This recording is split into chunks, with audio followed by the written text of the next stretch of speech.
Arestado naman ang 8 suspect sa Pasay City na gumagamit umano sa pangalan ng unang ginang para mangikil.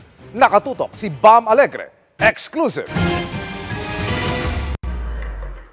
Sa undercover video na ito mula sa mga otoridad, kita ang isang lalaking kumakain sa isang restaurant sa Pasay kagabi. Hindi kita sa video ang kasama niya pero kitang may kausap siya habang nasa lamesa. Entrapment operation na pala ito na ikinasa ng Criminal Investigation and Detection Unit o CIDG laban sa suspect.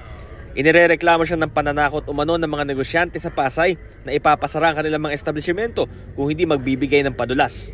Nang maidokumentong pagtanggap ng suspect ng bulto ng pera mula sa kausap, inaresto na siya sa kasong robbery, extortion o pangungutong. Na-corner din ng mga otoridad ang mga kasama niya nasa paligid lang ng isagawaang operasyon. Nagkaroon kami ng setup, gumamit kami ng isang complainant na magbibigay ng pera sa kanila. Yung tinatakot nila. Actually, yung usapan nila ngayon nasa 5 million. Pakilala umano ng suspect at ng mga kasamahan niya na naaresto rin ng CIDG. Mga government officials sila na konektado kay First Lady Lisa Araneta Marcos.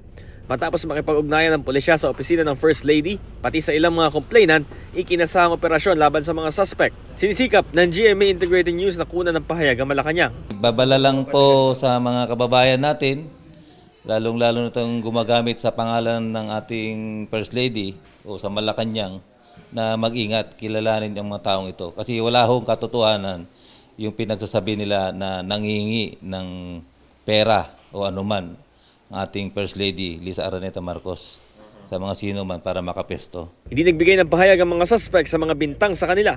Iimbestigahan pa ng CIDG-NCR kung gaano kalawak at katalamak ang kanilang operasyon. Para sa GMA Integrated News, Bam Alegre, nakatutok 24 oras.